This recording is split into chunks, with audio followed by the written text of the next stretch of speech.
Bon, merci d'être venu. On va commencer la réunion, donc qui est consacrée aux effets collatéraux. Alors, c'est pas une très jolie formule, parce que la guerre à la drogue, ce qu'on appelle la guerre à la drogue, c'est pas seulement la guerre aux usagers de drogue qu'on connaît tous et ses conséquences dramatiques en termes de santé publique et de mortalité. C'est aussi une guerre au sens propre qui fait des dizaines et des dizaines de milliers de morts, et on va l'illustrer à travers le cas de l'Afghanistan et de la Colombie, qui est vraiment un pays qui illustre bien les limites et les drames que provoque cette politique de la guerre à la drogue.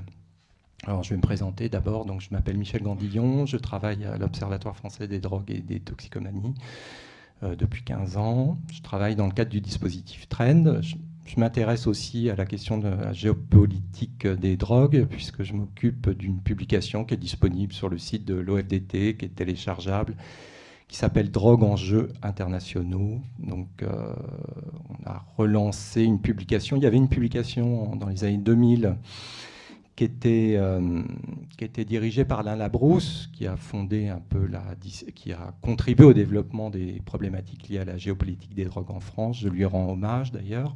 Je tiens à lui rendre hommage. Et donc, on a relancé une publication sur ces questions. On va publier un 7e numéro. Il y a eu 2 numéros consacrés à l'Amérique latine, un numéro sur la situation terrible au Mexique, et un numéro, le dernier numéro, sur la situation au Venezuela. On parlera beaucoup du Venezuela parce que c'est encore ce qui se passe au Venezuela est très important et illustre aussi les échecs de cette politique. Donc voilà. Donc je vais vous faire un petit topo sur la question colombienne, mais avant de commencer par la Colombie, puisqu'on parlait de la guerre à la drogue hier, et que l'introduction dans le programme à cet atelier parlait des responsabilités morales des pays qui sont porteurs de la prohibition, je voudrais rappeler quand même, parce que je vais le développer dans mon topo sur la Colombie, que la guerre contre la drogue est indissociablement aussi une guerre pour la drogue. Il ne faut pas oublier qu'au XIXe siècle, les puissances occidentales, notamment l'Angleterre et la France, ont fait 2 guerres de l'opium. Pour développer, on fait une guerre à la Chine pour l'obliger à consommer de l'opium. Donc il y a eu une première guerre en 1839 et 1842, une deuxième guerre à la fin des années 1850, qui a abouti au développement d'une épidémie d'opium en Chine, puisque en 1900, au début du 19e siècle, il y avait entre 15 et 30 millions. Et ça a commencé comme ça a joué un rôle très important, puisque après, donc il y avait énormément de Chinois qui étaient intoxiqués par l'opium. Ces Chinois, par le biais des migrations internationales, et notamment sur le continent américain, puisque beaucoup de Chinois ont immigré pour travailler dans l'industrie, la construction des voies ferrées, vont développer l'usage de l'opium au Mexique, par exemple. Les premières plantations d'opium, c'est au XIXe siècle, dans le Sinaloa. Vont développer ensuite l'usage d'opium, puis d'héroïne aux États-Unis. Et là, effectivement, panique des autorités occidentales, et là vont se mettre en place les premières politiques, les premières conférences internationales sur la question, et là ça va devenir un problème. Donc dès le début, il y a cette dimension de guerre pour la drogue, et en Colombie, on va voir que cette guerre contre la drogue, donc qui trouve son origine, hein, le terme guerre à la drogue trouve son origine dans l'expression de Nixon en 1971. Et là, d'ailleurs, on voit que les choses changent assez peu. En 1971, face à l'afflux d'héroïne et de marijuana qui arrivent du Mexique et de Colombie, Nixon décide de fermer la frontière mexicaine pendant quelques jours. L'armée américaine se met aux frontières entre Ciudad Juárez et donc toute la frontière sud-ouest entre le Mexique et les États-Unis, et déclare donc la guerre à la drogue. Et on a les premières politiques d'épandage de glyphosate sur les champs du Sinaloa au Mexique, les premiers épandages en Colombie sur les champs de marijuana. Donc ça fait 40-50 ans que ça dure. Mais derrière cette vertueuse guerre à la drogue, hein, quand on parle de guerre à la drogue, effectivement, donc, ça fait appel à des valeurs extrêmement vertueuses de lutte contre d'abominables criminels, on veut protéger nos enfants. Derrière, il y a une véritable sale guerre. C'est pour ça que le titre de ces rencontres de l'AFR est très pertinent. C'est une guerre sale qui fait des morts, qui tue, qui investit, qui implique des services secrets, qui brasse de l'argent. Et on voit que derrière la guerre à la drogue, il y a des intérêts cachés, des intérêts économiques, de type impérialiste économique classique. Il y a des intérêts, il y a du business, il y a du business. Il y a de la protection de situations d'injustice, et que finalement la guerre à la drogue n'est peut-être pas le plus important. On le verra pour la Colombie.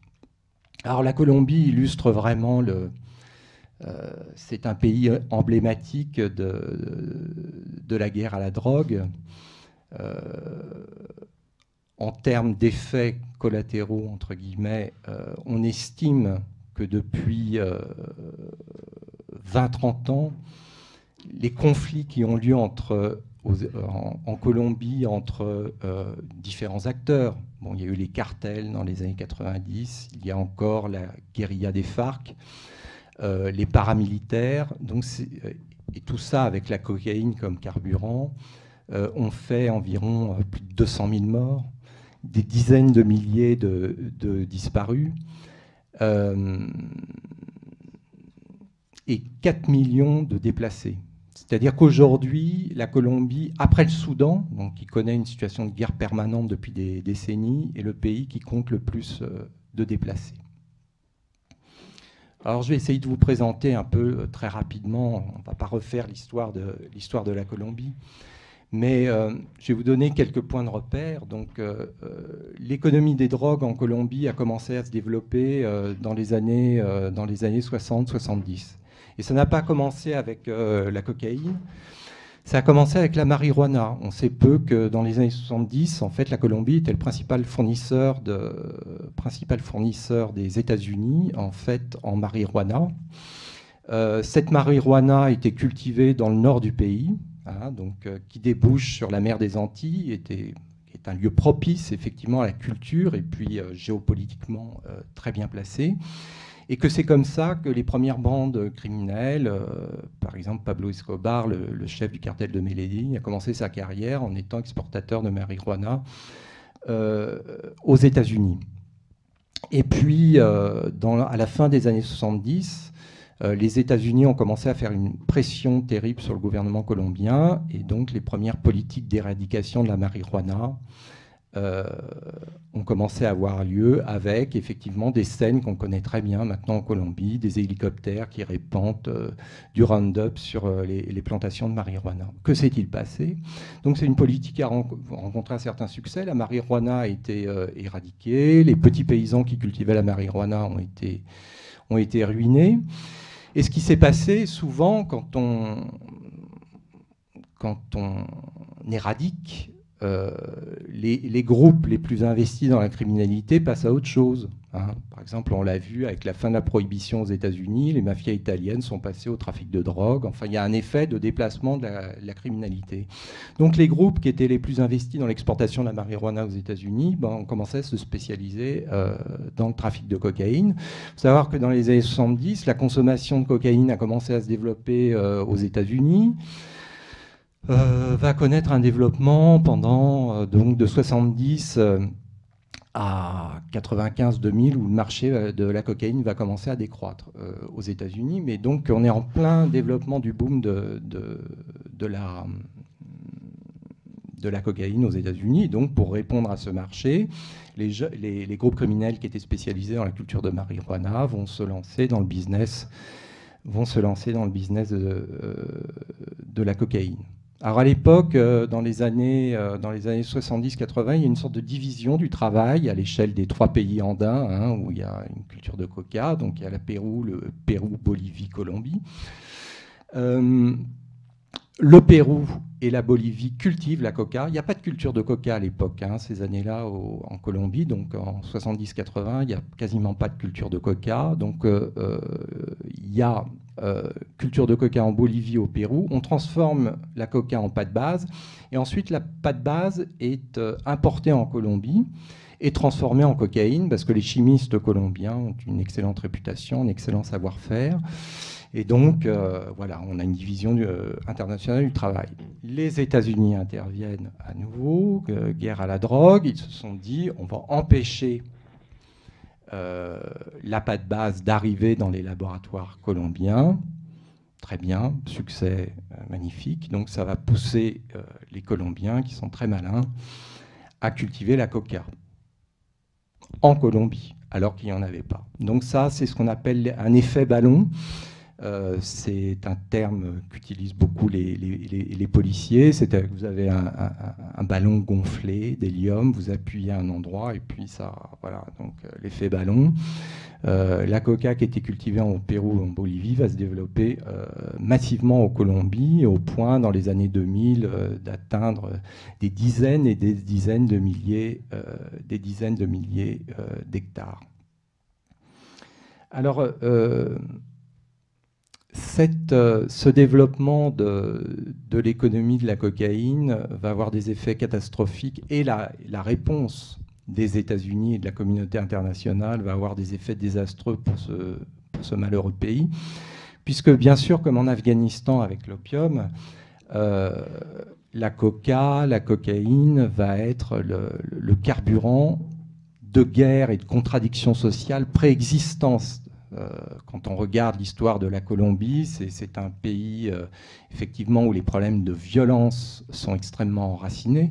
Violence entre les deux grands partis politiques qui structuraient la vie colombienne, le Parti conservateur et le Parti libéral, qui ont fait une guerre civile dans les années 47-57 qui a fait 300 000 morts en Colombie.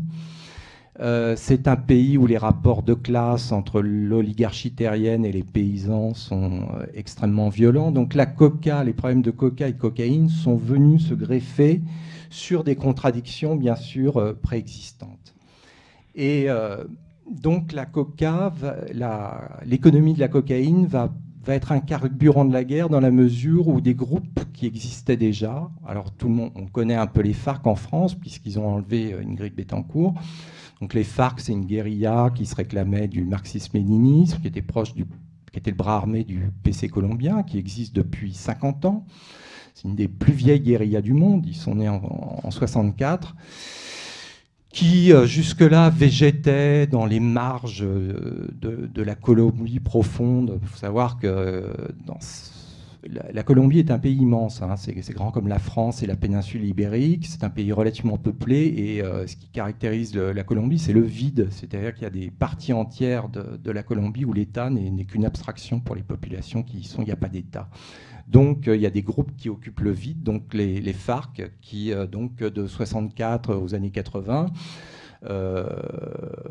dans les régions pionnières de colonisation agraire, jouaient un rôle d'État, c'est-à-dire qu'ils alphabétisaient les paysans, ils leur donnaient des uniformes, enfin, et puis ils étaient l'expression de revendications sociales, parce que le problème de la terre, c'est un pays extrêmement inégalitaire de ce point de vue-là. Il y a une répartition des terres qui est pire même, je crois, qu'au Brésil aujourd'hui.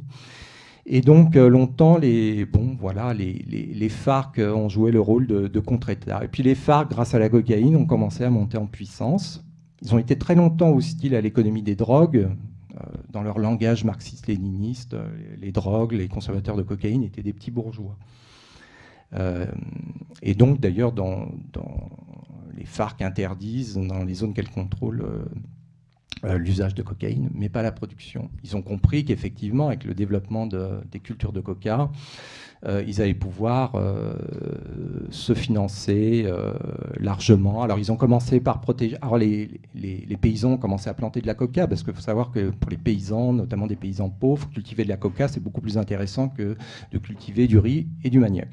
Et donc, ils ont commencé à protéger, moyennant impôts, les plantations de coca. Ensuite, ils ont grimpé un stade supplémentaire, ils ont commencé à taxer les laboratoires de pâte base.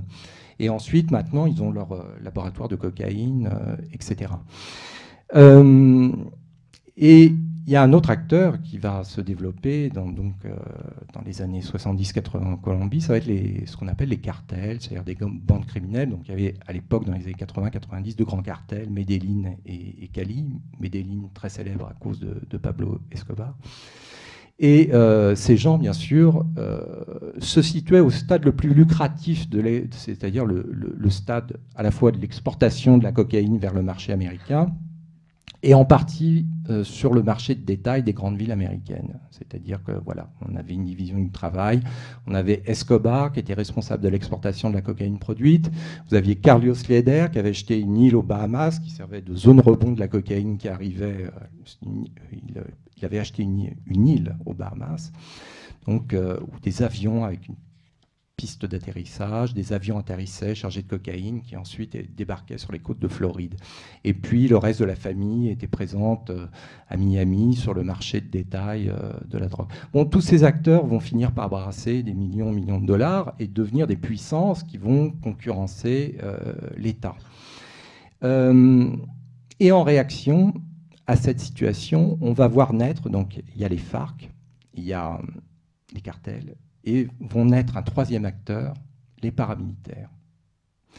Pourquoi les paramilitaires? C'est-à-dire que les FARC vont entamer une ascension irrésistible avec l'argent de cocaïne. C'est-à-dire qu'ils vont finir par dégager des ressources qui peuvent s'élever jusqu'à plusieurs dizaines de millions de dollars. Donc ils vont pouvoir acheter des armes, recruter des paysans, leur payer une solde.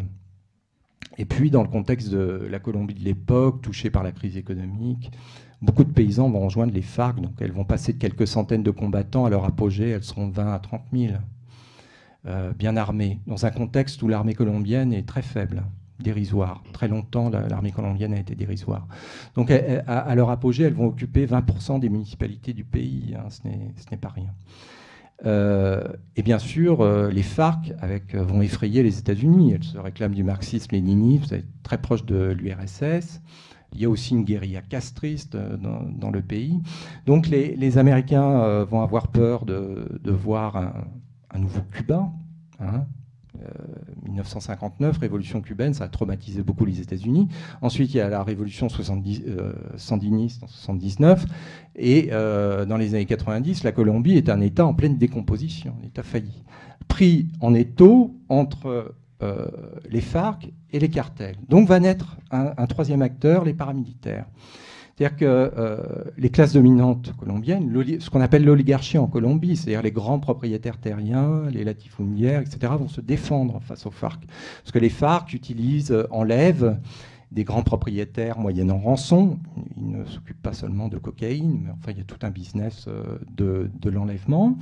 Donc ils vont financer des bandes de paramilitaires. D'ailleurs, la loi colombienne, à une époque, les autorise à utiliser des hommes armés, donc qui protègent les grandes latifundias, à la fois des mouvements paysans qui, à l'époque, tentent d'exproprier les terres des grands propriétaires, et puis pour défendre les latifundias des incursions armées. Troisième acteur, donc paramilitaires, qui vont commencer à monter en puissance dans les années 80. Hein, les premiers phénomènes paramilitaires, c'est en 80. Alors, pour financer les paramilitaires, on a les grands propriétaires terriens, les Américains. Il y a beaucoup d'entreprises multinationales américaines en Colombie, notamment la Colombie est un pays très riche en matières premières, pétrole, gaz naturel, etc. Il y a une tradition de l'implantation des multinationales américaines qui remonte au XIXe siècle. Je ne sais pas si vous avez lu 100 ans de solitude, mais il y a un chapitre sur la répression de la grève des bananeraies en 1928. C'était United Fruit qui avait écrasé une grève des ouvriers agricoles au prix de plusieurs centaines de morts. Et donc, les grandes compagnies américaines vont financer les paramilitaires. Ils vont financer les paramilitaires à partir des années 80, donc face à la montée au spectre du communisme. Et ils vont s'allier aussi avec les cartels, parce que les cartels commencent à en avoir assez des FARC, parce que dans certaines régions, les FARC taxent la cocaïne pour qu'elle sorte du pays. C'est-à-dire que les cartels, notamment dans une région du nord qui s'appelle le Magdalena Leño, qui était contrôlée par par un satrape du cartel de Medellín qui s'appelait Gacha, grand propriétaire. Il avait passé un accord avec les FARC, donc il devait payer un impôt pour pouvoir exporter sa cocaïne vers les États-Unis. Donc tous ces acteurs vont se rencontrer. Alors là, c'est l'aspect très sale de la guerre. Vous avez les multinationales américaines, donc du pétrole et de l'agroalimentaire. Vous avez les latifundistes. Et vous avez les cartels. Tous ces gens-là vont s'allier avec les FARC. Mais le problème, c'est que les paramilitaires, pour se financer, vont se lancer aussi dans le trafic de cocaïne. On estime que dans les années 90, 70% des ressources des paramilitaires viennent du trafic de cocaïne. Un des chefs des paramilitaires, par exemple, Salvatore Mancuso, est un Colombien d'origine calabraise, travaillait avec l'Ndrangheta, plus gros importateur de cocaïne en Europe. S'ajoute à cela un autre acteur, c'est les compagnies de sécurité privée israéliennes. Ça, c'est une chose qu'on sait très peu.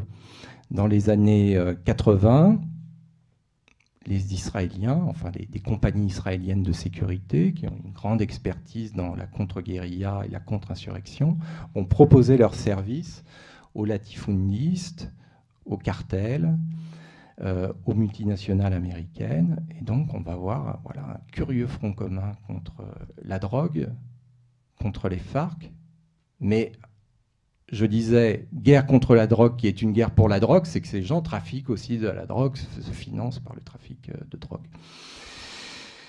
Et cette montée des paramilitaires, cette guerre civile de basse intensité entre les FARC, les paramilitaires, les cartels, je ne vous parle même pas de la corruption du monde politique colombien, parce que les partis libéraux, le Parti libéral, le Parti conservateur colombien vont être littéralement gangrenés par l'argent de la cocaïne et de la corruption. Bien sûr, ce sont des gens qui défendent les intérêts de la classe dominante, hein, c'est des gens issus de l'aristocratie terrienne souvent. Par exemple, je pense à Uribe, qui vient du Parti libéral. Corruption, bien sûr, gigantesque. Pour tout vous dire, il y a eu un scandale, le scandale de la parapolitique en Colombie. Donc des politiques impliqués dans le soutien aux paramilitaires. Ça touchait 85 députés sénateurs sur un parlement où il doit y avoir 250 parlementaires. Donc vous voyez un peu. Et il y a un parti d'ailleurs qui se réclame du paramilitarisme, donc anticommuniste, nationaliste, pour la défense de la patrie, etc., de la Colombie éternelle. Et un parti qui aux élections fait des scores encore respectables. Pablo Escobar était député suppléant du Parti libéral. Donc les cartels finançaient les campagnes électorales. Escobar, d'ailleurs, jouait un rôle de Robin des Bois aussi de la population. Très longtemps, il n'y a pas eu d'État social en Colombie, donc il construisait des logements avec l'argent de la cocaïne, des stades de football. Donc Escobar était relativement populaire. Donc voilà, on a un front commun qui se crée, donc compagnie de sécurité occidentale, israélienne d'abord, puis maintenant c'est les Américains qui ont compris le marché. Paramilitaires, entreprises américaines, enfin voilà, tout ça financé par la cocaïne. Et donc le phénomène paramilitaire va empêcher en fait la marche au pouvoir des FARC. Parce que les FARC atteignent un tel niveau de puissance dans les années 90 que l'État colombien, qui est au bord de la faillite, est obligé de négocier. Donc ils vont concéder pendant 3 ans une zone du territoire aux FARC, grande comme la Suisse, dans le sud-est du pays, avec des négociations retransmises par la télévision. Les FARC ont 30 000 combattants. Elles ont des milices urbaines qui sont capables d'encercler Bogota et d'attaquer Cali. Elles font des attentats à la bombe. Enfin voilà, elles atteignent vraiment une puissance. Et on a vraiment l'impression... Puis surtout, elles sortent de la stratégie purement défensive de la guerre de guérilla. Elles passent à l'attaque stratégique. Elles sont capables d'infliger des défaites frontales à l'État colombien. Donc face à cela, seuls les paramilitaires vont sauver l'État colombien, avec le soutien donc, des États-Unis, le soutien de la cocaïne aussi, donc comme j'ai dit, ils sont financés. Eux aussi vont construire une armée de plusieurs dizaines de milliers de membres et vont reconquérir les zones conquises par les FARC au prix d'une barbarie absolument terrible. Donc des organisations de droits de l'homme en Colombie estiment que 70%, je ne dis pas que les FARC soient des saints, on pourra discuter de ce que sont les FARC, je pense que c'est une organisation qui a des responsabilités aussi dans la situation en Colombie, qui a commis des crimes, etc., contre les Indiens. On parlera peut-être des Indiens en Colombie. Mais bon, les trois quarts des crimes sont commis par des paramilitaires au prix d'une barbarie absolument incroyable, donc de centaines de milliers de morts. L'intérêt aussi de cette guerre contre la drogue, contre la cocaïne, financée par la cocaïne, ça va aussi permettre à l'oligarchie terrienne de réaliser une véritable contre-réforme agraire. C'est-à-dire que les paramilitaires vont voler des millions d'hectares de terres aux paysans colombiens. Donc on arrive aujourd'hui à un taux de concentration des terres absolument sans précédent dans l'histoire de la Colombie. Pourtant, on partait de très loin. Donc voilà la situation de cette sale guerre. Donc centaines de milliers de morts, tortures, des massacres absolument épouvantables. Bon, alors, les États-Unis, bien sûr, vont fermer les yeux sur les paramilitaires, parce que les paramilitaires, en fait, ont une fonction, c'est qu'ils aident l'armée colombienne. Alors, bien sûr, ils disent, on n'a pas de rapport, c'est pas nous, les droits de l'homme, etc. Mais on sait qu'il y a eu des collaborations au plus haut niveau entre l'armée colombienne, les conseils militaires américains et les paramilitaires. Mais les États-Unis vont intervenir massivement. Alors, ils intervenaient, la DEA intervenait beaucoup dans les années 90. D'ailleurs, ils ont une responsabilité aussi dans la période très tourmentée de la guerre contre le cartel de Medellín, c'est que la justice américaine va exiger l'extradition des parrains d'Escobar. Et donc, les cartels qui étaient relativement discrets en Colombie, en fait, qui exportaient leur cocaïne, en fait, donc comme les États-Unis vont exercer une pression terrible sur le gouvernement colombien pour extrader les parrains vont déclencher une guerre contre l'État au début des années 90 qui va être terrible aussi, donc avec des attentats à la bombe, des exécutions des hommes politiques les plus proches des Américains. Et donc, bon, la Colombie connaît un chaos de 90 à nos jours, même si la situation s'est un peu améliorée. Mais au prix d'un effet ballon, c'est-à-dire que la diffusion du chaos hors des frontières de la Colombie. Je suis peut-être trop long là. Oui, donc les États-Unis vont, à partir du plan Colombie en 2000, intervenir beaucoup et soutenir à bout de bras l'armée colombienne. Donc l'armée colombienne va énormément se renforcer. Donc grâce à l'aide américaine, je crois que la Colombie aujourd'hui, c'est le pays derrière Israël et l'Égypte qui touche le plus d'aide militaire américaine. Ce plan Colombie va être absolument gigantesque. Ça va permettre à l'armée colombienne d'acheter des hélicoptères. Eux qui reculaient devant les FARC vont avoir maintenant le monopole du ciel. Donc effectivement, les FARC vont commencer à reculer à cause de ça, ils vont acheter des hélicoptères. Monsanto va intervenir beaucoup. D'ailleurs, il va y avoir tout un business autour de l'éradication des champs de coca. Il va y avoir une privatisation de la guerre, comme en Irak, c'est-à-dire des compagnies américaines privées comme DynCorp, créées en 1946, qui travaillent avec le Pentagone. On sous-traite on sous-traite le maintien de l'ordre à des compagnies privées américaines. Donc on a un business. On a tout un business de la guerre à la drogue qui est très intéressant pour un certain nombre de groupes. Donc, bon, l'armée colombienne va se renforcer, les effectifs vont passer de 100 000 à 400 000, maintenant ils ont des drones, des hélicoptères, et les FARC vont connaître une défaite militaire, et aujourd'hui, les FARC négocient avec l'État colombien. Alors, le bilan de cette catastrophe colombienne, c'est que, bon, il faut toujours raisonner en termes de agenda officiel, guerre à la drogue, agenda caché, des intérêts bassement matériels. Du point de vue des intérêts bassement matériels, cette guerre est un succès pour les États-Unis. Ils ont empêché la faillite de l'État colombien, qui toujours traditionnellement a été un ami des États-Unis. Aujourd'hui, les Américains ont des bases militaires en Colombie. Et c'était très important, parce qu'il fallait faire contrepoids au chavisme et au méchant Chavez. Donc il fallait un contrepoint qui était la Colombie. Beau succès géopolitique des États-Unis, là, effectivement, il n'y a rien à dire. Business, effectivement, très intéressant aussi d'un point de vue économique. DynCorp, j'en ai parlé. Business, très intéressant, le retour de la sécurité, le recul des FARC. Entre-temps, les paramilitaires qui ont fait le sale boulot ont été réintégrés par des lois d'amnistie dans la société civile. On peut même, les États-Unis se payent même le luxe d'en faire extrader certains pour les juger, alors que c'était des grands amis des Américains dans les années 90. Pour les multinationales américaines, le retour de la sécurité facilite les investissements, explosion des investissements en Colombie.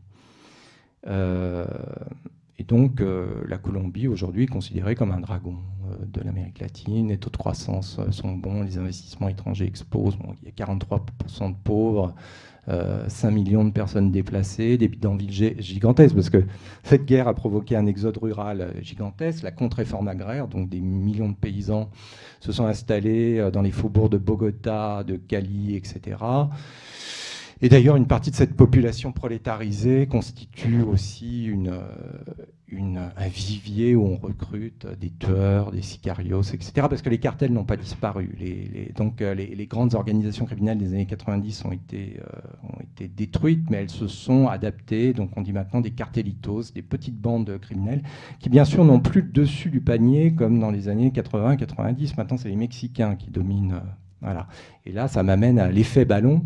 Donc, agenda caché, une réussite totale. Alors, du point de vue de la guerre à la drogue, on nous dit effectivement en Colombie, les superficies de coca, si tant est que l'ONUDC, les chiffres soient justes, ont baissé de 50%. Aujourd'hui, la production de cocaïne a baissé quasiment de 50% aussi. Donc, grand succès. Mais le problème, c'est l'effet ballon. C'est-à-dire qu'aujourd'hui, effectivement, les phénomènes criminels se déplacent, c'est-à-dire que ce qu'on a gagné en Colombie, on le perd, c'est qu'à nouveau, les superficies de coca au Pérou, en Bolivie, sont en train de se redévelopper, avec développement d'un milieu criminel au Pérou, par exemple, Sentier Lumineux, les maoïstes qui avaient mené la guerre au Pérou dans les années 80, qui est devenu une sorte sont reconvertis dans le narcotrafic. Aujourd'hui, le premier pays producteur mondial de cocaïne, c'est le Pérou. Voilà, donc effet ballon, déplacement, et puis il y a une situation catastrophique au Venezuela, c'est-à-dire que les FARC se sont repliés derrière les frontières du Venezuela pour échapper, parce que Chavez était un sympathisant des FARC. Hein. Bon, alors les FARC aujourd'hui ont abandonné leur idéologie marxiste-léniniste, ils se réclament du bolivarisme. Ils ont complètement changé de discours, un discours très stalinien, et aujourd'hui, j'ai lu les dernières déclarations des chefs des FARC à la Havane, c'est étonnant d'ailleurs leur évolution, ils sont pour la légalisation de la coca, ils sont pour la défense des LGBT, enfin voilà, c'est vraiment, ils ont complètement changé de discours. Pas encore pour l'avortement. Et donc, le chaos s'est développé au Venezuela. C'est-à-dire que maintenant, comme l'armée américaine, DINCORPS, l'armée colombienne font bien leur travail, et les routes de trafic maintenant passent par le Venezuela. Le Venezuela a une grande façade sur la mer des Antilles, donc la cocaïne transite par là. Il y a des acteurs criminels, toute une partie de l'armée vénézuélienne est corrompue. Le grand cartel au Venezuela, c'est le cartel des Los Soles, ce sont des généraux de l'armée vénézuélienne. Donc maintenant, le Venezuela est un épicentre du trafic de cocaïne vers les États-Unis, vers l'Europe. D'ailleurs, on reçoit de plus en plus de cocaïne en France qui vient de Guyane. Donc tout ça passe par le Venezuela. Donc, bon, bilan. 20 ans, 30 ans, 40 ans de guerre à la drogue. Il y a 20 ans, on produisait 1000 tonnes de coca dans la région. On en produit toujours 1000 tonnes aujourd'hui.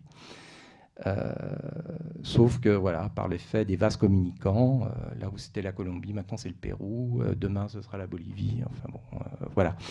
Donc une situation d'un point de vue, de ce point de vue qui est un échec. Je ne vous parle pas de la situation au Mexique, c'est-à-dire que l'écrasement des cartels, effet ballon, c'est les Mexicains qui ont pris le dessus. Et là, effectivement, les Mexicains, je ne parle pas de l'Amérique centrale. L'Amérique centrale, dans une situation dramatique, il y a une sorte d'économie de comptoir maintenant. Parce que les Américains ont mis en place des dispositifs de sécurité sur la mer des Antilles. Donc on a le corridor centra-américain, le pont, Guatemala, Salvador, Nicaragua, qui sont complètement gangrenés par les cartels et les bandes criminelles. Au Salvador, ils s'appuient par exemple sur les bandes de jeunes, des adolescents et maras. Et donc, on assiste à l'explosion des taux d'homicide. Enfin, je crois que le pays où le taux d'homicide est le plus élevé au monde, c'est le Honduras. Donc voilà. Donc, conclusion, une réussite pour les États-Unis, effectivement. Donc, belle réussite géopolitique, mais du point de vue des résultats de la guerre à la drogue, des milliards et des milliards de dollars dépensés, des centaines de milliers de morts, et tout ça pour pas grand-chose.